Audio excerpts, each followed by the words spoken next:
Bien, seguimos con las nuevas dinámicas de estas conferencias. Vamos a comenzar con un resumen de las Haftarah de la Parashá Vaishlach, que Obadía 1:1 al 1, bueno, el capítulo completo.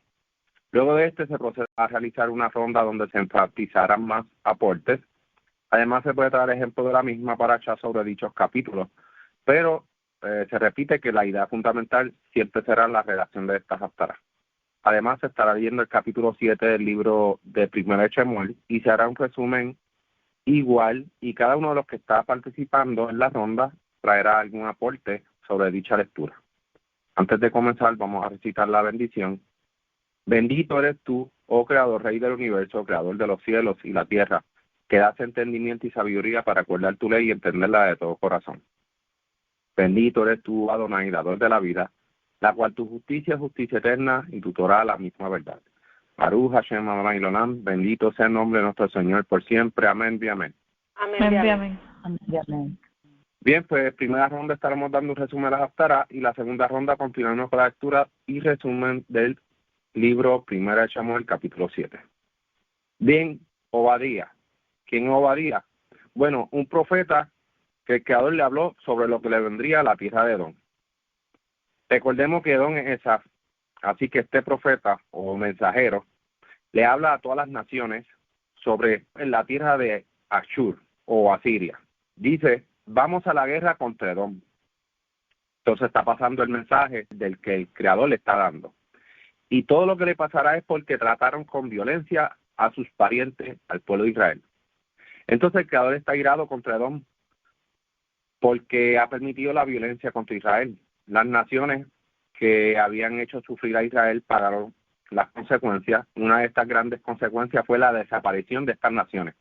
Recordemos bien que este suceso pues ya ha pasado y muchas de estas naciones que le hicieron daño a Israel han dejado de existir. Si nos fijamos bien en la historia, uno de los pocos pueblos que se escuchaba en esos tiempos, que todavía se sigue escuchando, es por ejemplo Egipto, Israel, obviamente, y no va a desaparecer Israel siempre va a estar ahí, entre otros. Si nos fijamos, ya no existen estos pueblos los cuales le hicieron la vida imposible a Israel y pagaron tales consecuencias. El Creador promete a los cautivos de Israel poseer estas tierras las cuales fueron de estas naciones, porque así mismo nosotros las vamos a poseer. Así que esto es algo bien positivo. Estos que han sido expulsados a consecuencia de estas acciones, pues volverán y poseerán la tierra y aún más vigorosos y victoriosos, que es lo que promete el Creador en un futuro también. Obviamente no hablo del pasaje del que estamos leyendo, pero sí en un futuro vamos a poseer todos esos términos de la tierra. Dice también que Edom será destruida y el pueblo de Israel serán los gobernantes de ese territorio. Vemos que al parecer Edom se olvida de su hermano Israel, lo trata con violencia y no lo defiende. Estas terribles acciones podemos verlas hoy en día, donde literalmente entre hermanos se atacan y ninguno defiende la causa del otro. Las naciones también tendrán su merecido por haber hecho esto. Aunque el Creador ha mandado el castigo, las naciones se han ensalzado sobre el mismo. Y eso el Creador no lo tolera, y mucho menos para su pueblo, su nación, sus escogidos, quienes somos nosotros. Podemos ver en la historia del mismo rey de Babel, el Creador lo unge para castigar a los pueblos, bien, para castigar a Israel, pero luego reprende al rey de Babel y lo castiga por haberse ensalzado en el castigo. Dice Mishlei 13:24, lo voy a traer nuevamente, el que no usa la vara detesta a su hijo, pero el que lo ama lo disciplina temprano. Entonces vemos que el Creador nos da la disciplina y debemos de aprender de ella. Lo que el Creador no tolera es que dentro de la disciplina estas naciones se sobrepasen del castigo, porque le llegará algo peor. Y de eso es lo que se trata este capítulo, más bien. Así que yo veo esto, cuando veo que el Creador castiga a Israel, es para disciplinarlo. Pero estas naciones sobrepasan ese castigo como para ensalzarse por encima de Israel, y eso el Creador no lo va a tolerar.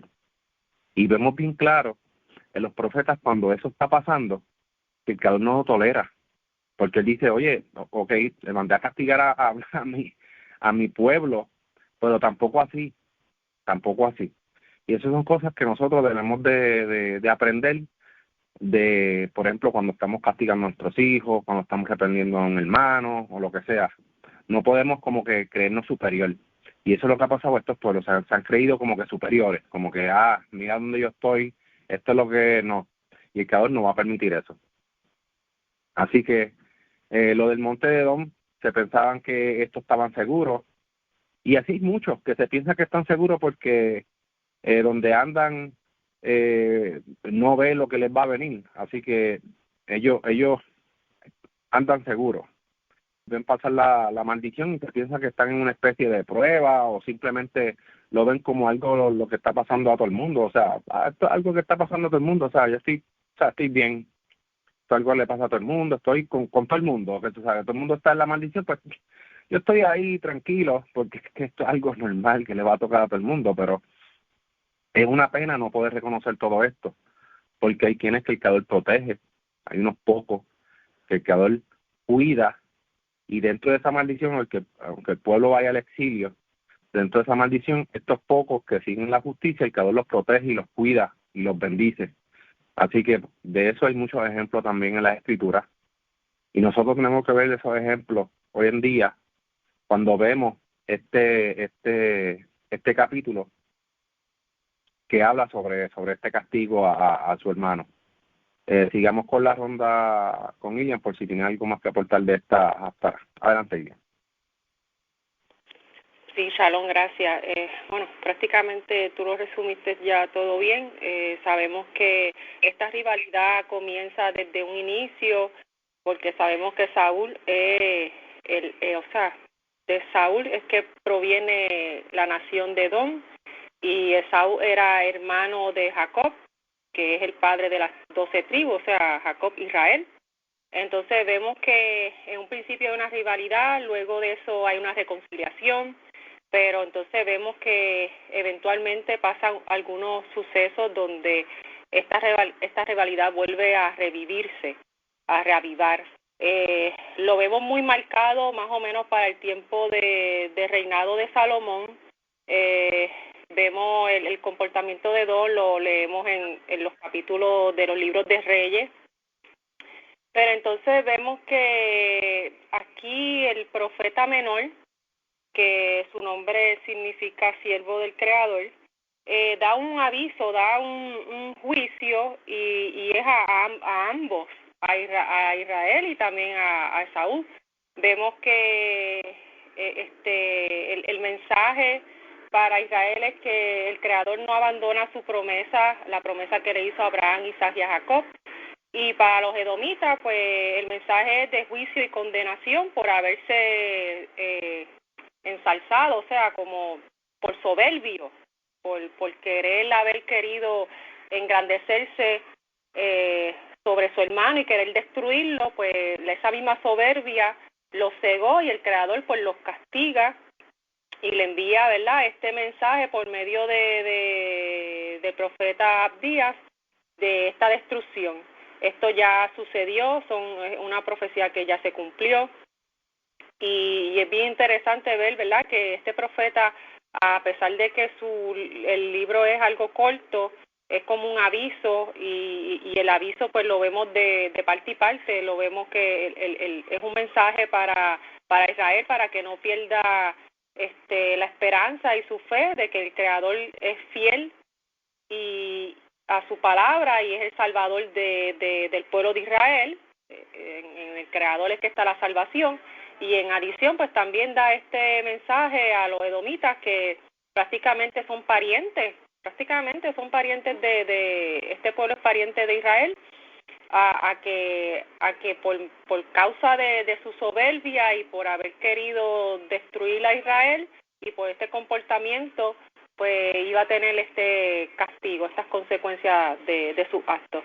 Y nada, eso es lo que quería añadir. Gracias. Gracias, Ilian, gracias por el aporte.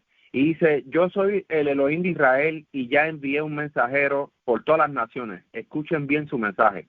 Así es que empieza prácticamente este capítulo de este mensajero, este profeta.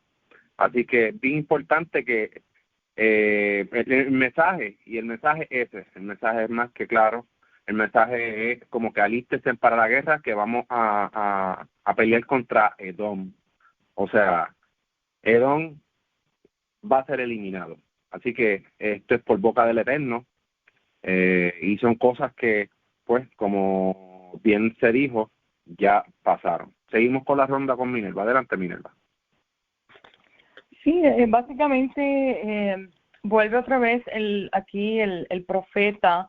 Eso es uno de los profetas que se llaman de los profetas de los menores, o sea, que no estuvieron tanto tiempo, sino que estuvieron en cierto momento en que, sí, como tú habías dicho, que obviamente Israel dispersado, aquí la casa de, vemos Edom, hicieron estragos con ellos a causa de su soberbia, pues entonces le viene el castigo porque eran muy soberbios. Decían, estamos acá arriba, nada nos va a pasar, y sin embargo sí, vemos cómo entra el castigo hacia Edom aquí.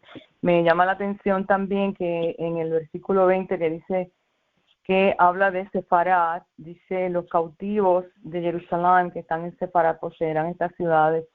Aquí Sefarad se refiere a lo que conocemos hoy España, y sabemos históricamente que de esos cautivos de Israel que fueron trasladados, digamos, de ciudades como Turquía, Marruecos, España, también fueron parte de esa cautividad que se llama la cautividad de Sion. En otras palabras, hay promesas que sí volverán a tomar esta tierra, que ellos van a retornar. Y vemos que la mayoría han retornado ya, históricamente han retornado de esas tierras que fueron cautivos, Turquía, Marruecos, España. Muchos han retornado ya, y permanece sí esa promesa de que van a seguir retornando. Entonces, no nos olvidemos que fueron cautivos a estas ciudades, a estos países que estuvieron, y tomaron sus lenguajes. Digamos, si fueron cautivos en España, pues se llamaba antiguamente Sefarad, pues tomaron el antiguo ladino, que era una mezcla del hebreo y el latín o el español, pero mantuvieron su identidad hebrea. Entonces aquí hay mucha historia también que data no solamente del tiempo de cautiverio, sino que se sigue manifestando de ese cautiverio, cómo se sigue manifestando y cómo siguen llegando a la tierra de Israel. Y me parece bien interesante aquí el nombre Sefarad, que así se conoció antiguamente España, y que ellos sí se absorbieron. Recuerden la historia es mucho más contemporánea que esto, obviamente, pero la historia de la Inquisición y todo eso, como aquí también una manifestación edomita, o sea, lo que es Edom, lo que es todo esto del pensamiento de otra religión, de nuevo mundo, como también atacan a los hijos de Israel mentalmente y religiosamente. Entonces aquí yo veo pues una esperanza de que sí, ese cautiverio va a retornar con alegría, lo que es Sion en el corazón realmente va a prevalecer, o sea, porque aquí lo dice el profeta, ¿no? Entonces, pues vemos una manifestación de esto hoy en día. Estamos viendo cómo miles de retornantes dicen ser descendientes de estos cautivos de Sefarad, o como se dice hoy en día, sefardita, o que surgen o vienen de raíces judíos que fueron cautivos en España. Pues nada, esto es lo que me llamaba la atención de este capítulo. Gracias. Gracias, Minerva, gracias por ese aporte. Es bien importante también, como ha mencionado Minerva, ponerle el lado de la historia, porque el lado de la historia va a compaginar con estos eventos que están pasando aquí. Y si los entrelazamos el uno con el otro, sí, vamos a ver que todo va de la mano. Así que esa parte también es importante, poderla compaginar. Seguimos con la ronda con Jonave. Adelante, Jonave. Shalom. Bueno, pues nada, algo rapidito. Ustedes abarcaron bastante sobre el tema, pero pues siempre es lindo ver aquí, ¿verdad?, cómo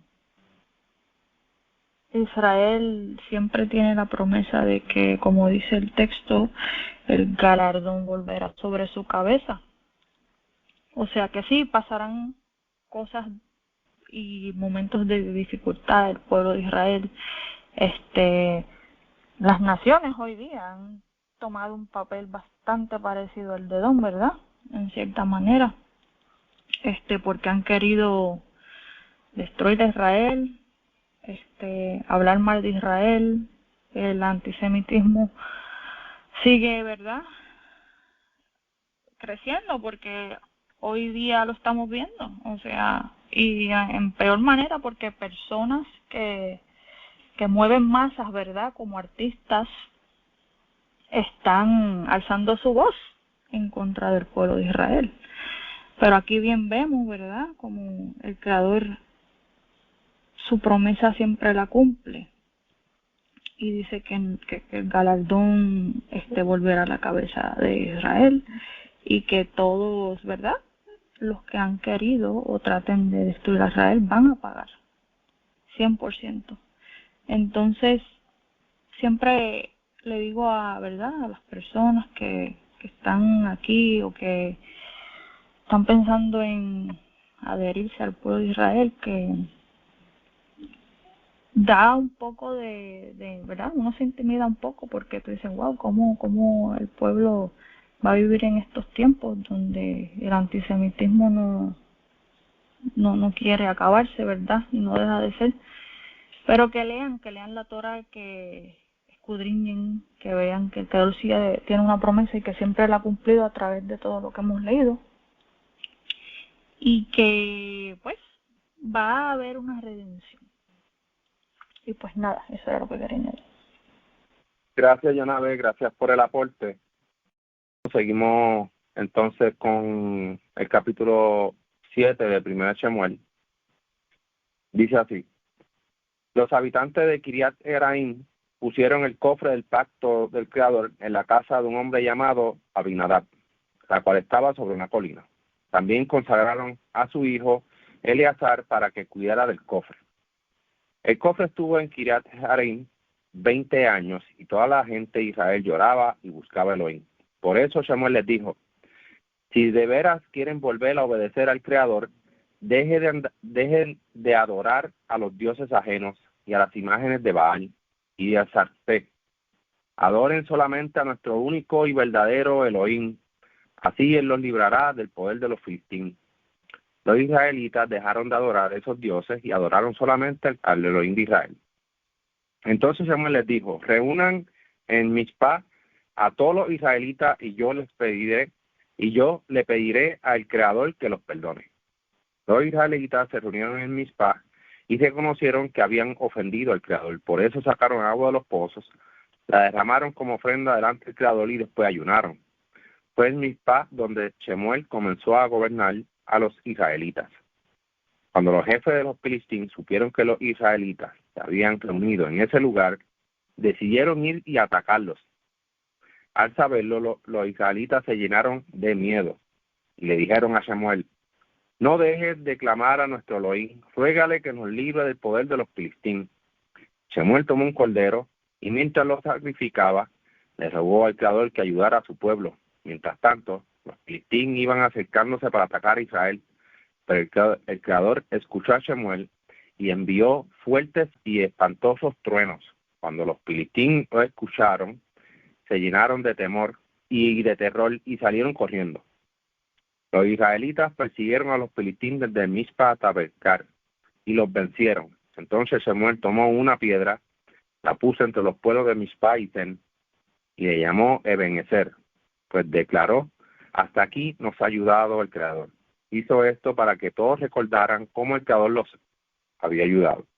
Mientras Shemuel vivió, Elohim mostró su poder contra los filisteos, y estos ya no volvieron a invadir la tierra de Israel. Por lo contrario, los israelitas recuperaron las ciudades y territorios que los filisteos le habían quitado. desde Ecrón hasta Gat.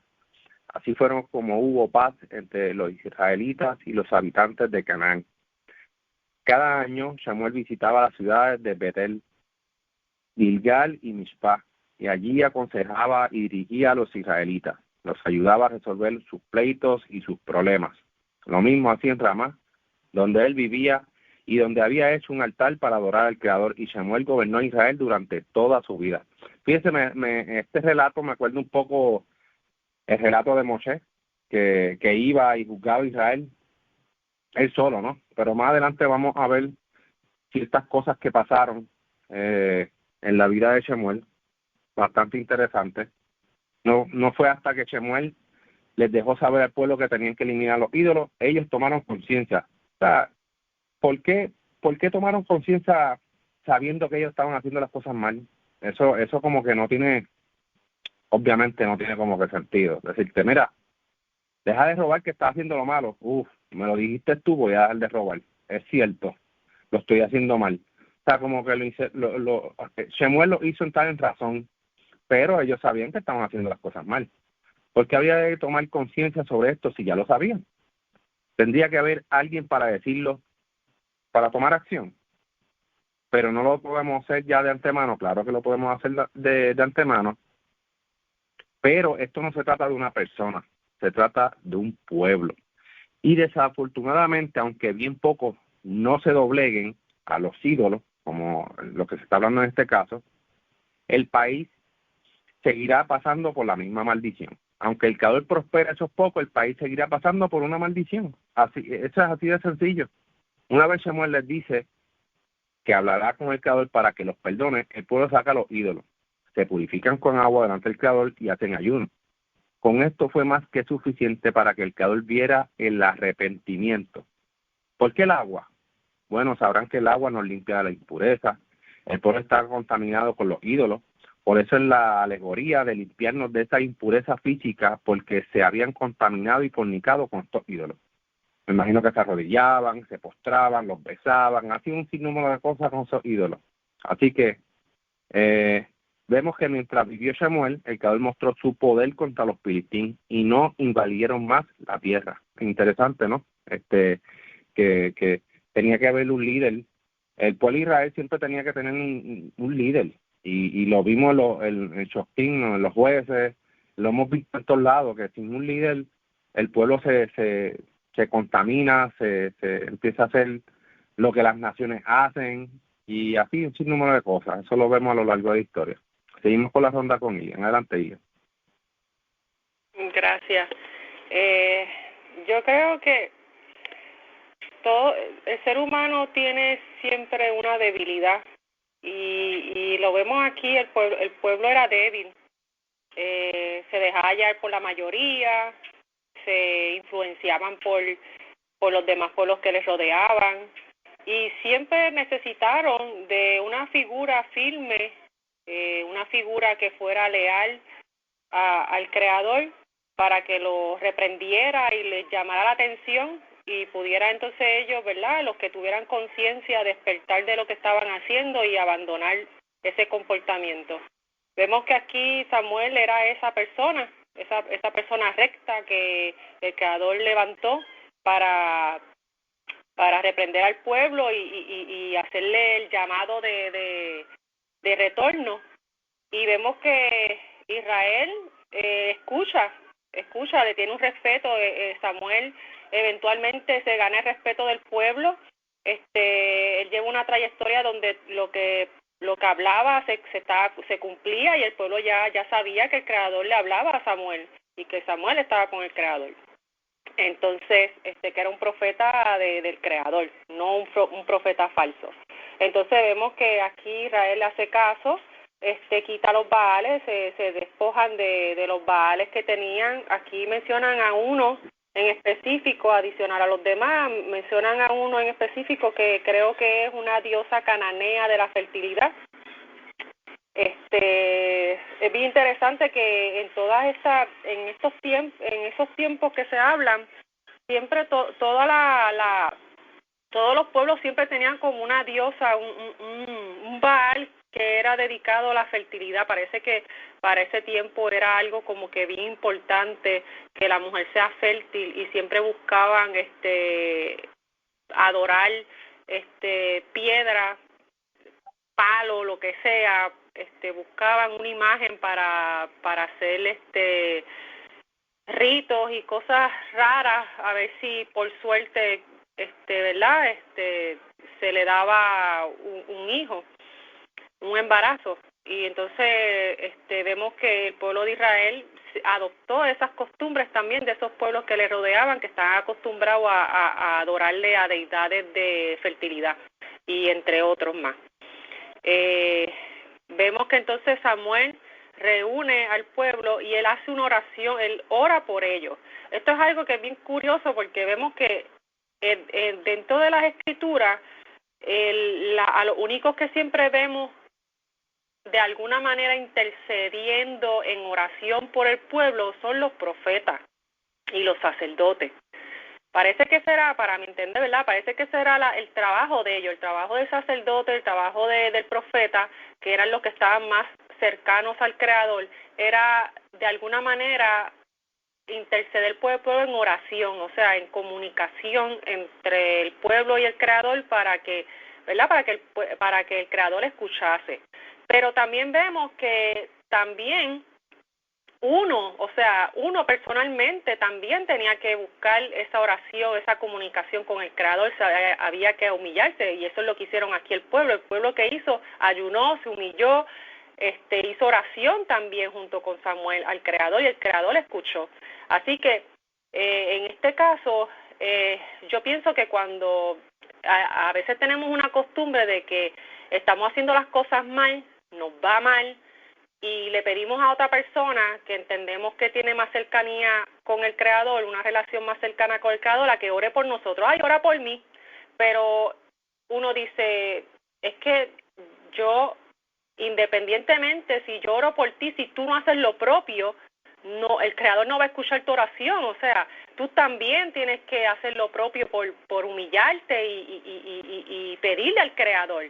No solamente es decirle a otras personas que oren por ti y tú seguir haciendo lo malo, sino que lo principal aquí es que tú también hagas lo propio por humillarte y abandonar la idolatría, abandonar las cosas mundanas y las cosas malas que estás haciendo, las cosas que le desagradan al Creador, y regresar a hacer retorno al Creador, y entonces esa oración será escuchada. Eso lo leemos también en los Salmos, que dice que el que adora ídolos, el que está en haciendo lo malo, su oración es abominable al Creador. O sea, el Creador no le presta atención al que está haciendo lo malo y ora, sino que al que se arrepiente, al que abandona hacer el camino de la maldad y verdad, y busca al Creador con sinceridad, con un corazón de verdad arrepentido. Y eso es lo que vemos aquí. El pueblo tiene un corazón verdaderamente arrepentido y hace ese retorno al Creador arrepentido por lo que habían hecho, hacen una acción de abandonar los ídolos. Y aquí también es otra enseñanza que debemos sacar, que no se trata solamente de la boca, de hablar de la boca, sino de acción, de poner en práctica. Y es bien interesante también que también pues el pueblo de Israel le dice a Samuel, sigue orando, o sea, sigue pidiendo al Creador por nosotros, y el pueblo de Israel aquí también ve que el Creador está escuchando la oración de ellos, y cogen y cogen a los filisteos y lo matan a cuchilla, los que alcanzan a coger, ¿verdad? Y los filisteos pues ya se dan cuenta de que el Creador está con ellos y se van huyendo temerosos. Otra cosa bien curiosa es que el Creador aquí vemos que el Creador a veces utiliza medios de la naturaleza para atormentar a los enemigos de Israel. Y es bien gracioso porque estos pueblos que eran idolatraban mucho la naturaleza, idolatraban el cielo, la luna, las estrellas, los fenómenos atmosféricos, y le tenían temor a todas esas cosas porque no las entendían. Y vemos que aquí pues el Creador utiliza su misma creación y su misma ignorancia que tienen estos pueblos idólatras para asustarlos, para, ¿verdad? Poner en su corazón ese temor y que huyeran. Y nada, eso es lo que de verdad que puedo resaltar sobre esta corta lectura. Gracias. Gracias, Ilian, gracias por ese excelente aporte. Dice aquí en Mishlei 28:9, el que aparta su oído para no oír la Torá, su clamor también será abominable. Esto aplica también en esto, si no tomamos acción de querer escuchar la ley, nuestro clamor también será de abominación. O sea, ¿de qué sirve entonces si no queremos aprender lo que el Creador le agrada? De nada. Y sí, eso que acabas de mencionar es bastante interesante, de cómo el Creador lo atormenta. Vemos que en los capítulos anteriores el pueblo sale gritando con el arca, un estruendo magnífico, pero ¿qué pasó? No dio el mismo resultado. O sea, uno piensa, wow, ellos se asustaron, pero no hubo temor en sus corazones, sino que se asustaron, pero hubo una valentía en los capitanes de los filisteos que dijeron, no, esto no va a pasar, y vamos allá, y fueron allá y vencieron al pueblo de Israel y tomaron el arca. O sea, pero en esta ocasión fue diferente. El Creador utilizó medios atmosféricos.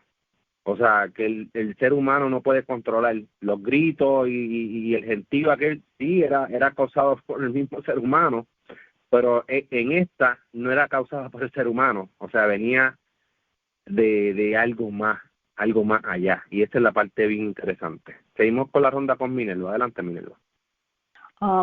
Sí, aquí vemos la continuación del capítulo anterior, que habíamos visto cómo el Creador había herido de muerte a los de Bet-Shemesh, porque ellos miraron dentro del Arca del Eterno. Obviamente es una violación a uno de los mandamientos, que solamente el sacerdote podía tener acceso al Arca. Y allí, obviamente, pues ocurren las muertes. Ellos se pusieron de duelo, hubo una gran mortandad. Y entonces ellos, este es el primer paso, ellos se dieron cuenta que habían hecho mal. Dándose cuenta, pues, o sea, teniendo a conciencia, mejor, que esa es la palabra que quiero usar, teniendo la conciencia de que habían hecho mal y cómo iban a rectificar esto, porque había que hacer una rectificación, y cómo iban a actuar en función con el arca, que iban a hacer. Entonces ellos, pues, decidieron enviar mensajeros a Kiriat Yearim para que ellos pudiesen encargarse del arca. Y entonces dice que hubo hombres de Kiriat Yearim que alzaron el arca del Eterno y lo llevaron a casa de Abinadab en la colina. Y entonces ellos nombraron a Eleazar, su hijo, y lo consagraron para cuidarse del arca del Eterno. En otras palabras, poner el orden primero. ¿Cuál fue la ordenanza inicial en cuanto al arca? ¿Qué función tenía que tener ese arca para que entonces nosotros podamos estar bien en cuanto a este mandamiento principal? Entonces, aquí pues ellos nombraron a Eleazar y lo consagraron para cuidar el arca del Eterno. Dice que desde este día que ellos establecieron ese orden con el arca en Kiriat Yearim, pasaron muchos días, casi 20 años, dice que llegando a ser 20 años. Durante esa época de esos 20 años, siguió toda la casa de Israel tras el Eterno. Y entonces ahí es que vemos a Samuel, que dice, si de todo vuestro corazón ustedes vuelven al Eterno y que quiten esos dioses ajenos de entre ustedes y dispongan vuestros corazones al Eterno y les sirvan solo a Él, dice que Él los salvará de mano de los filisteos. O sea que había otro problema. Ya ustedes resolvieron lo del arca, pero aquí tenemos el otro pueblo que los van a hacer pedazos si ustedes no se arrepienten. Y si ustedes no se arrepienten de la idolatría y vuelvan sus corazones tras el Eterno. Entonces, ellos sí hicieron caso esta vez, quitaron los Baal y los Astarot y sirvieron al Eterno solamente. Entonces, de ahí en adelante, ellos se reunieron en Mizpa. Y entonces ahí en Mizpa hicieron un tipo de ritual en que ellos sacaron agua y vertieron delante del Eterno y ayunaron aquel día. O sea, al sacar la idolatría de su corazón, hicieron cierto tipo de ritual como haciendo una manifestación cumulativa de todo el pueblo, dando a entender que sí, que este hecho daba paso, o es como decir un tipo de decir que sí, como un tipo pacto, sí, hemos sacado los ídolos, y entonces ahí vertieron esta agua delante del Eterno y ayunaron en aquel día. Y no solamente eso, sino que ellos proclamaron y dijeron, hemos pecado delante del Eterno, y juzgó Samuel a los hijos de Israel en Mizpah. Entonces de ahí, una vez ellos obedecieron a Samuel, hicieron ese acto del agua, ahí creo que los pelishim vuelven y tratan en contra de Israel. Entonces dijeron a Israel, los hijos de Israel le dijeron a Samuel durante este proceso que por favor no guarde silencio por nosotros, cesando de clamar al Eterno. En otras palabras, mientras esto ocurría, ya se había puesto el arca a disposición como tenía que estar.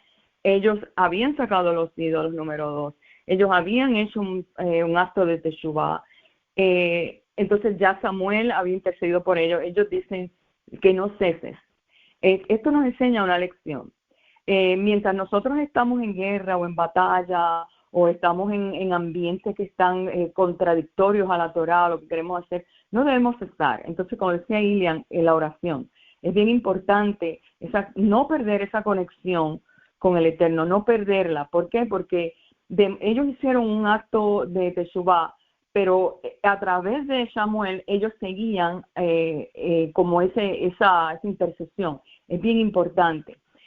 ¿Por qué digo esto? Porque estamos viviendo unos días bien confusos. El mundo está, hay mucha filosofía, hay muchas contradicciones. Entonces, ¿cómo nosotros vamos a sostenernos si no es con la oración? Lo único que nos sostiene es la Torá y la oración, el estudio de la Torá y la conexión con el Eterno. O sea, no dejar estas cosas, porque ya que hemos salido, como así salió Abraham de Ur de los Caldeos, hemos salido, pero ahora cómo seguir este camino, yo diría que mantenernos estudiando Torá, mantenernos unidos en el estudio, y lo otro es seguir con la intercesión diaria nosotros, nuestras oraciones. Pues nada, esto es lo que quería señalar de esta haftará. Gracias. Gracias, Minerva, por ese excelente aporte. Definitivamente estoy totalmente de acuerdo contigo. Nosotros tenemos que hacer ese arrepentimiento para que el Creador se torne a nosotros. Y eso fue lo que hizo el pueblo. El pueblo pasó por una serie de procesos hasta que estuvieron limpios delante del Creador, porque esa era la idea fundamental. Fíjense, algo bien interesante, el pueblo sigue dependiendo de una persona, claro, de este guía para poder servir al Creador como es, y que esta persona sea la que interceda. Bastante interesante, ¿no? Eso lo estamos viendo a lo largo desde que salieron de Egipto, de la esclavitud. Y es que eso mismo, están dependiendo todo el tiempo de una persona. Y aquí vemos bien claro, o sea, como que, mira, no pares de clamar al Creador para que nos ayude.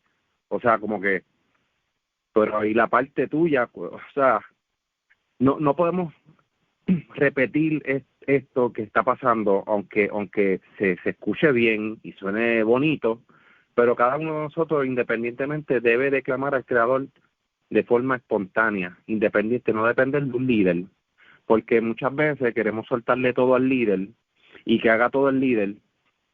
Entonces, ¿cuál va a ser la parte de nosotros?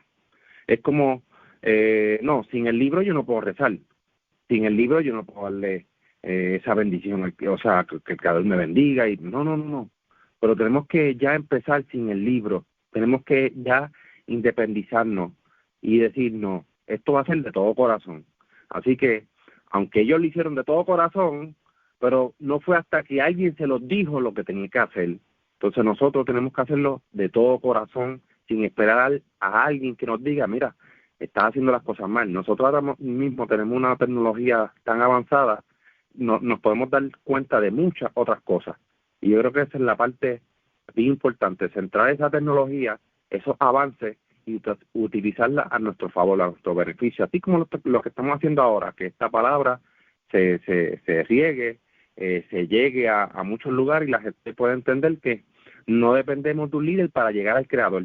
porque eso es bien absurdo. Claro, a no ser que tú estés pasando por una situación donde recurras a alguien que te tenga que ayudar, pues sí, el creador siempre utiliza personas para que ayuden a otros, ¿no?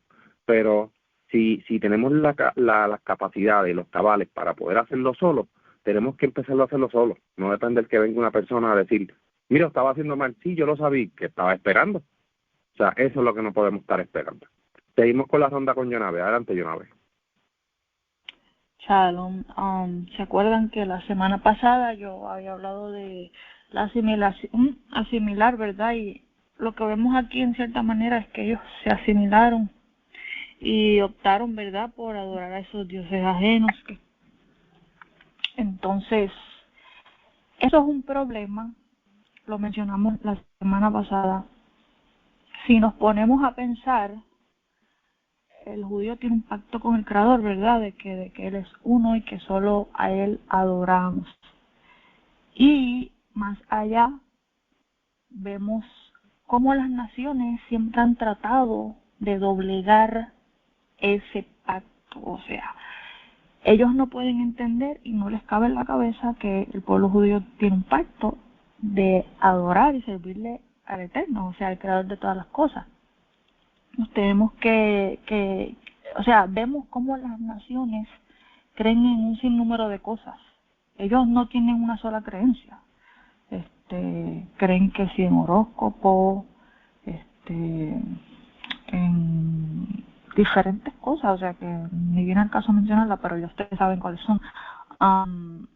Y tienen como un morbo, en pocas palabras, de querer empujarnos a que nos asimilemos a las creencias de ellos. Es una obsesión de que quieren convertir al pueblo judío a yo no sé qué, o que quieren que nos dobleguemos a tal cosa. O sea, el pueblo judío no puede hacer eso. Y es triste porque vemos en las lecturas, ¿verdad?, que en muchas ocasiones, más de una vez, se doblegaron a eso, se asimilaron. Claro, estamos exiliados, es la realidad nosotros mismos ahora.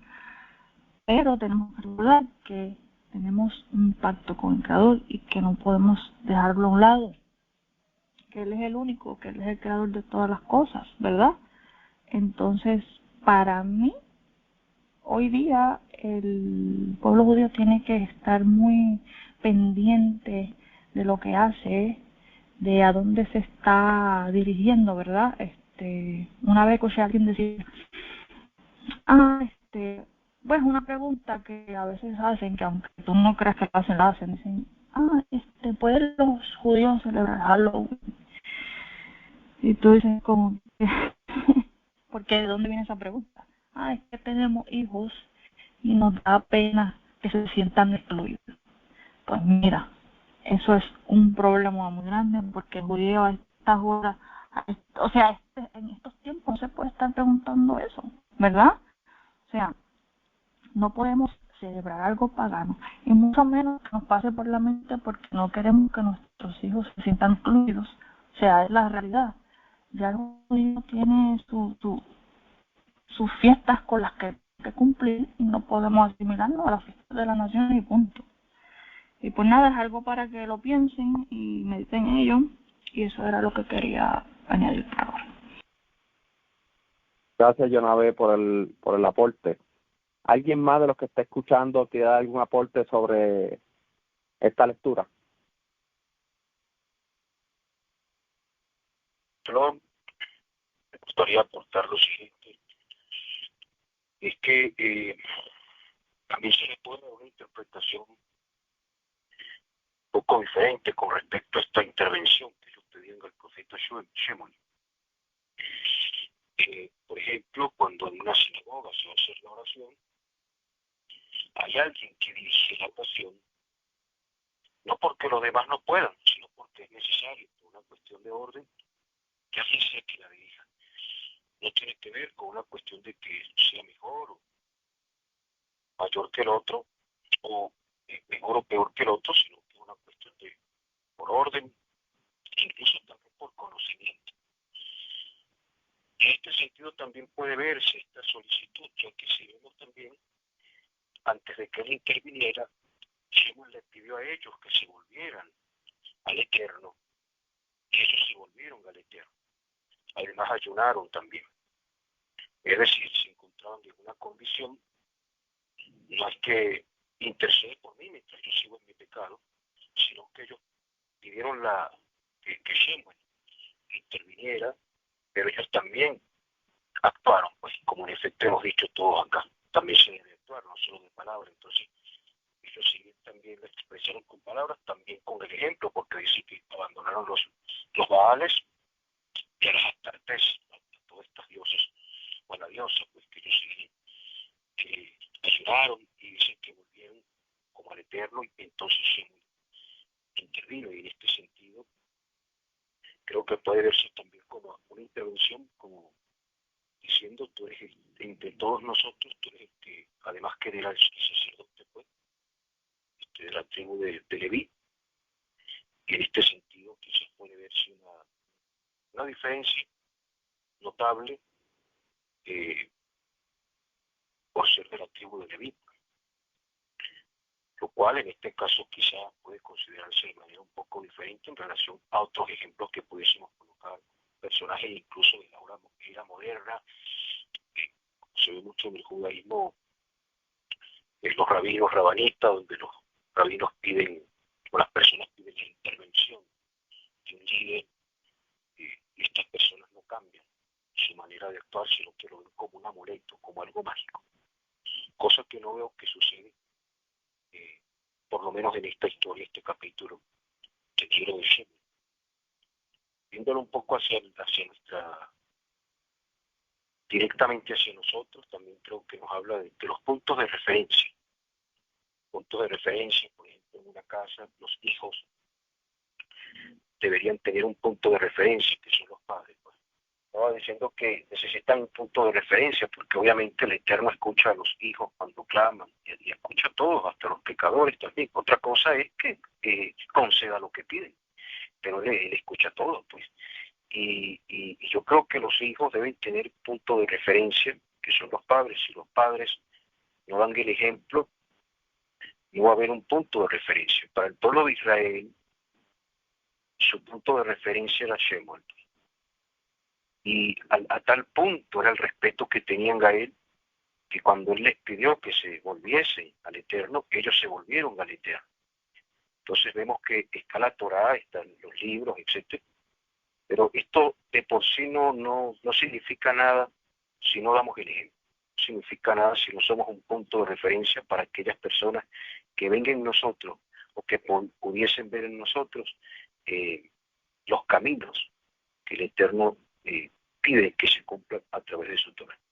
Y de esa manera quizás más que uno sacar el libro y decirle el capítulo tal o obedece la ley en el capítulo tal, etcétera, no es lo mismo que demostrarlo, el ejemplo, y ser un punto de referencia para aquellos que cuando nos escuchan son capaces de acercarse al Eterno, más que por las palabras, por el ejemplo. Gracias. Gracias, Isaac, por ese excelente aporte. Y sí, claro, lo más probable, tampoco ellos tenían el mismo desarrollo de alcance que nosotros tenemos. Nosotros ahora mismo tenemos un alcance increíble para la Torá, para buscar la historia, hay un sinnúmero de cosas. Nosotros podemos ver los cantazos, cómo se levantó, lo que pasó en los tiempos de los reyes, ¿verdad? Los profetas, cómo fue lo del exilio y un sinnúmero de cosas. Tal vez ellos no tenían eso para hacer una comparativa o no tenían el acceso a la fuente de la Torá, sino que tenía que venir un sacerdote a decirle, un profeta, alguien enviado a enviar palabras, a decirle, mira, esto se está haciendo mal, porque es como se dice aquí en el capítulo, pasaron 20 años, pasaron un sinnúmero de tiempo, los cuales eso era algo normal, ¿no? Pasaba un tiempo, moría tal líder, pasaba otro tiempo, se levantaba una generación que no escucharon, y así un sinnúmero de cosas. Esa parte es bien interesante, pero aún así vemos que a pesar de que ellos pasa lo del arca, que Minerva lo comentó, que hay una plaga, claro, empiezan a morir, ellos deciden pasar el arca o sea, ellos tenían conocimiento, y a eso es lo que voy, ese conocimiento no tiene como o sea, no es una excusa, ese conocimiento no es una excusa para que no pase algo, así que para el Creador no hay como una excusa. El pueblo de Israel tenía que conocer la norma, obviamente, tal vez como han mencionado, sí, tenía que levantarse una guía que tuviese los pantalones en su sitio, y que el Creador también se comunicara con él, porque también era un sacerdote. Pero recordemos también que Shemuel no viene de una línea sacerdotal, sino que él fue dado a los sacerdotes también para que fuera criado ahí, porque Hannah fue quien lo dio al Creador.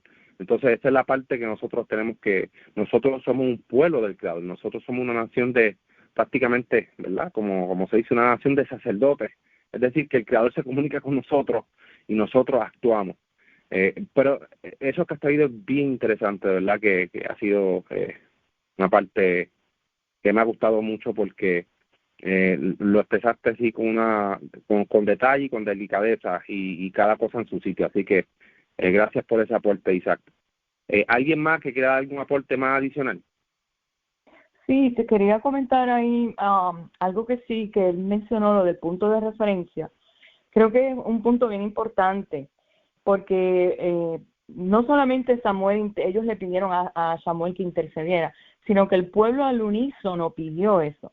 Entonces, el punto de referencia sí viene siendo Samuel mientras ellos hacían su batalla acá con los filisteos, sino que yo entiendo que esa unidad que ellos expresaron a Samuel. Hay una escritura que dice que el Eterno habita en medio de la alabanza de su pueblo, o en medio de la reunión de su pueblo. Entonces, en ese colectivo, bajo una obediencia, yo entiendo que ahí inmediatamente el Eterno va a responder.